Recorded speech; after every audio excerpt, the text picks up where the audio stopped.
Hey guys, how's everyone doing? Hope you guys are doing well in the middle of all this. So today we will be focusing on prokaryotic gene regulation. So what are some environmental factors that allow gene expression regulation? So a couple of factors include pH, coldness,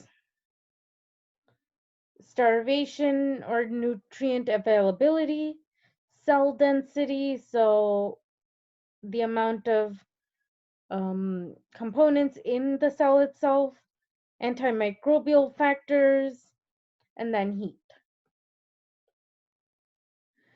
So gene expression regulation in prokaryotes are typically conducted via three different categories of,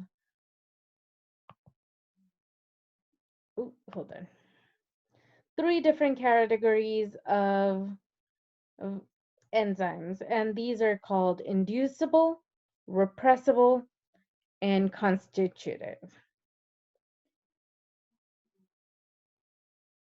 So when we think inducible, what do we think? We think that bacteria will often produce an enzyme only when a specific substrate for the enzyme is present in the environment. So when you think of the word inducible, think induce. This is essentially inducing or activating transcription of the gene encoding the enzyme involved. So if we have a nutrient, it comes in. It's like, okay, this comes in. RNA polymerase is here. It goes in and it causes transcription to occur. So we have the substrate, it's made into product, essentially. Now we have repressible enzymes. What do we think about repressible? Repressible or repress, right? We're trying to decrease the amount. So essentially here, presence of a specific molecule represses transcription of the gene, encoding the enzyme responsible for the production of this molecule. And sometimes the abundance of the end product in the environment actually represses gene expression. So if you have this, you have the substance come in, it inhibits RNA polymerase, and then it ends up reducing transcription, which essentially leads to no product, right? Now we have something called constitutive enzymes. These are continuously produced regardless of chemical makeup of the environment. And these are typically neither induced or repressed. So these are just there. It is continuously produced, whether the chemical makeup has something going on. They are neither induced or repressed. They're just continuously happening. Okay, so the next thing we need to talk about is positive and negative control. With positive control, transcription occurs only when a regulator molecule is directly stimulating RNA transcription. So this is essentially talking about an activator. So if you have a molecule, a regulator molecule that activates RNA transcription and it directly stimulates it, and that if that's when transcription occurs, then you have a positive control.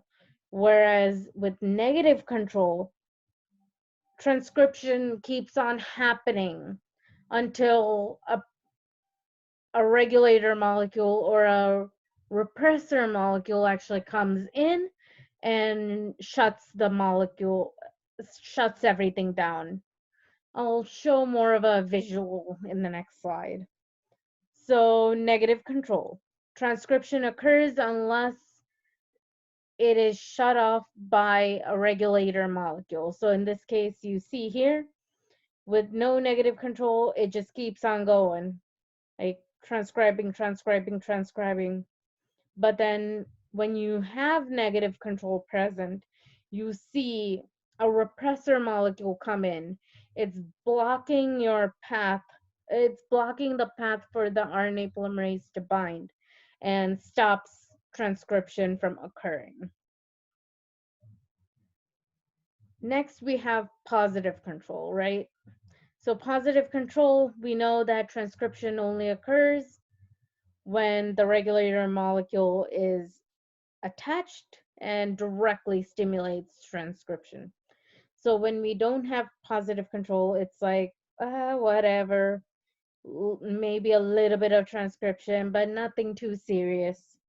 But then when you have positive control, which is like an activator protein attached to this, you see that it kind of goes through and it's like, oh, yeah, I got some energy now. Let's transcribe, yay, woohoo. And then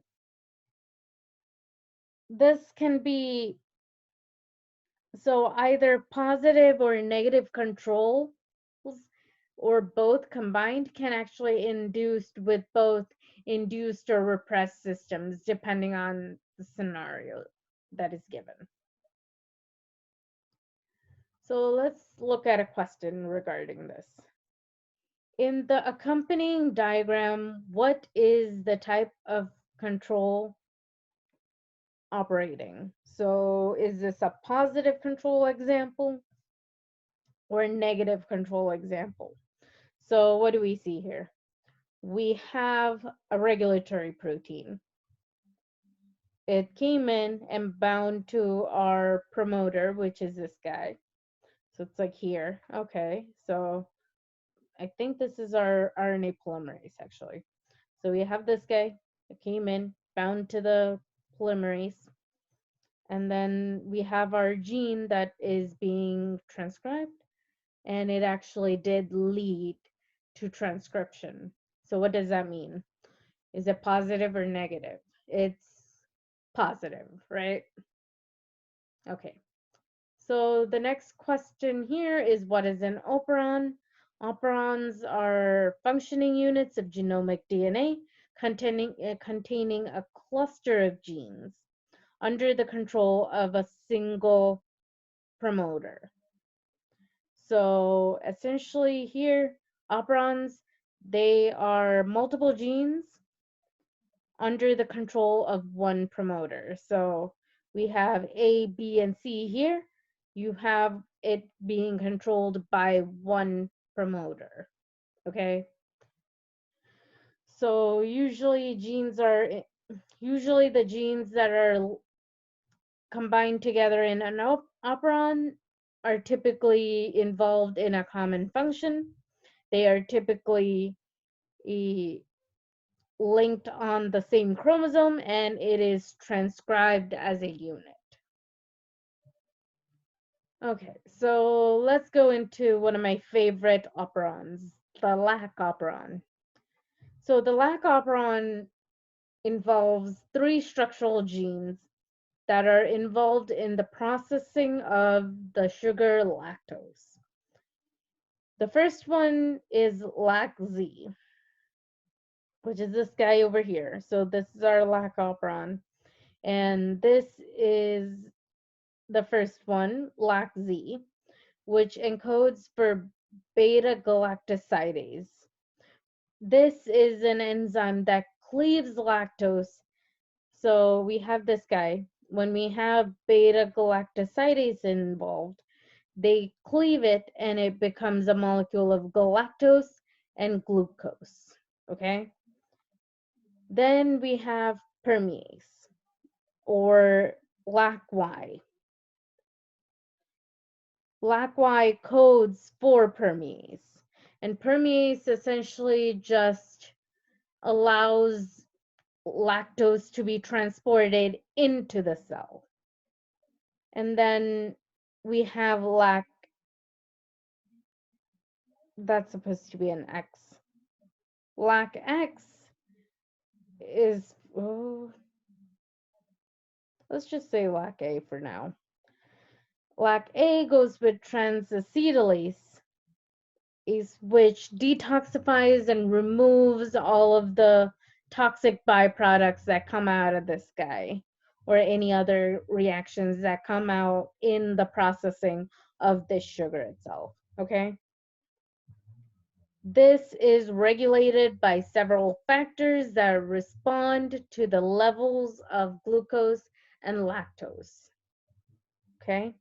So essentially the operon for LAC is, the LAC operon is regulated by the levels of lactose and levels of lactose and glucose, okay? Remember that part. So just two other components of this part. LAC-I is the repressor protein. So for I, you can think inhibitor, which is repressing. So repressor protein is LAC-I. Then you have the promoter region. So LAC-P, LAC-P, P for promoter, right? Okay, P, promoter. So regulatory, which is like inhibition. P is for promoter, and then O is for operator. And then this region here is the operon. The promoter and the operator are the control regions. These gene areas are where we have structural genes, okay? Then we have the operator, which essentially binds with the repressor protein if anything is needed, okay?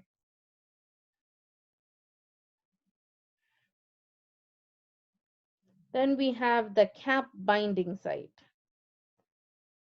This binds with the camp complex active camp complex, okay?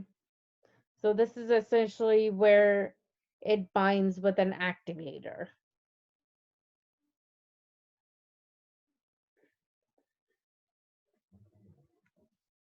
So this is a question regarding inducing a lac operon. Which of the following molecules is an inducer of the lac operon? So one of the things about this is that you should always remember that it is not entirely lactose that is involved in binding here. It is actually allolactose, which is a different variation of lactose itself. So that is why the answer to that is allolactose. Next, we have the question, what do we mean when we say that OC mutations are in the LAC system are cis-acting? So what do we know about OC mutants? OC mutants are changes in the DNA sequence of the operator that impair the binding of the LAC repressor. So what does that tell you about this operator or the operon itself? The lac operon associated with OC operator cannot end up being turned off. So, okay, so we have an operator that cannot be turned off. What's happening? So what is cis acting in this case then? So cis acting is essentially when an operator can only affect the allele to which it is joined to. So if it was transacting, it could affect any of the alleles that exist. Whereas cisacting is only going to affect this one allele that is joined to it, right? So this since this operator can only control the genes on the same strand, it is cis acting and dominant. Okay, so that is essentially what is happening there. Just remember what the difference is between transacting and cisacting, okay? So this is one of the tables I forever will ingrain in my head forever, just to see how different genotypes work in each case. So if we have all positive, you have lactose present. When lactose is present, it is active with transcript. The gene activity is positive, whereas when lactose is absent, gene activity is negative, right? Because beta galactosidase is dependent on the presence of lactose. So in this case, what happens here? So essentially in this case, it would be both negative, because remember, LAC-Z is the one that produces beta galactosidase, right? Remember that from the previous slide? So both of them will end up negative because this is not being formed whatsoever, and it's not existing there.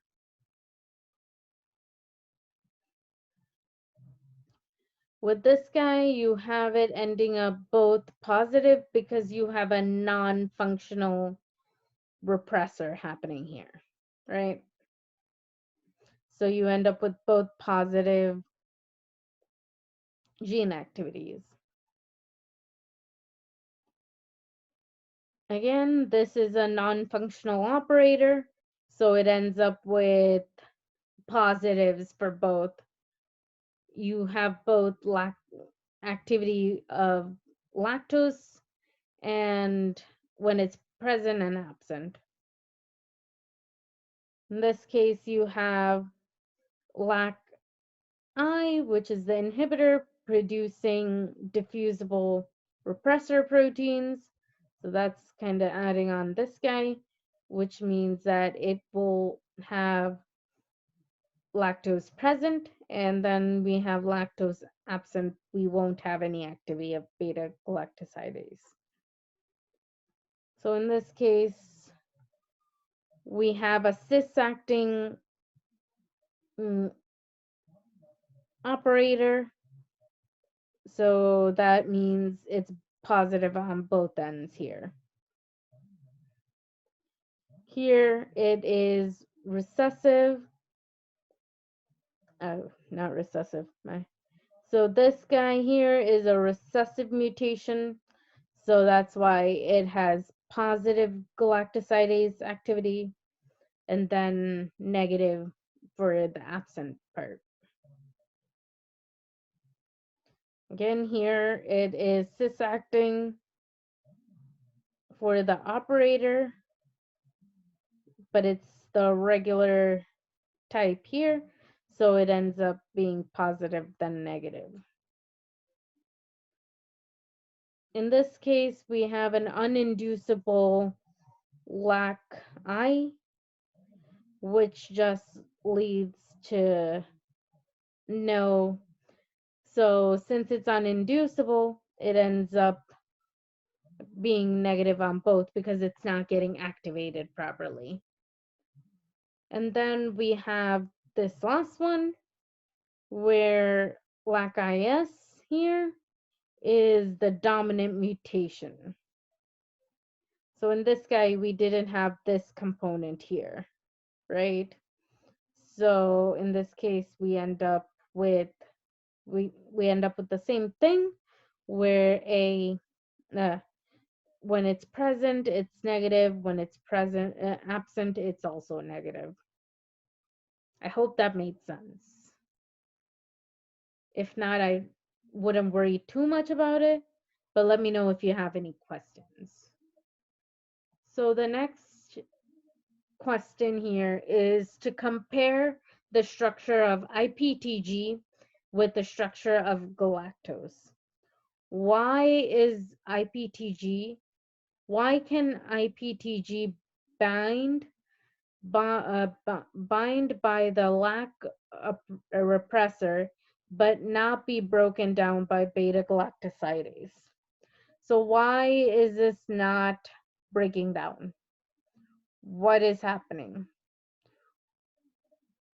So if we had a situation where we're trying to get this to turn in, so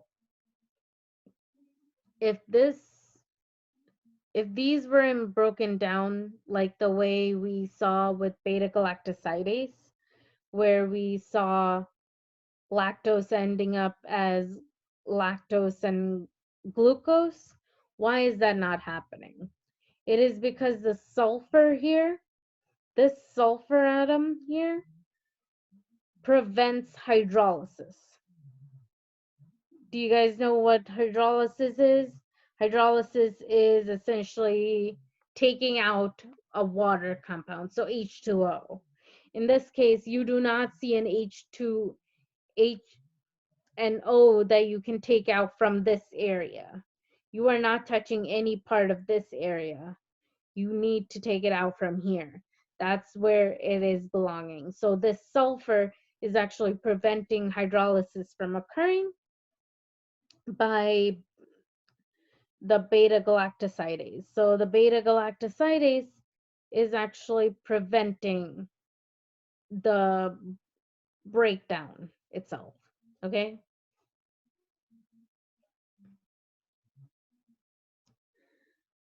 So the next question is asking which regulatory protein induces the lytic phase gene of the phage lambda life cycle.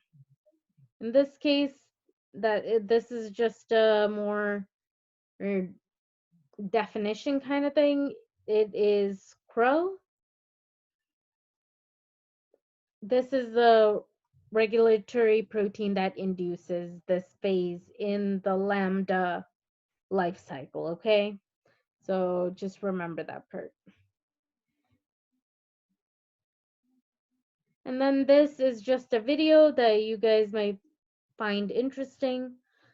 It is called Gene Regulation with the Amoeba Sisters. Please do check it out if you guys want any more clarifications. Let me know if you guys have any questions or concerns, or if you enjoyed the video, let me know. Alrighty. Talk to you guys soon.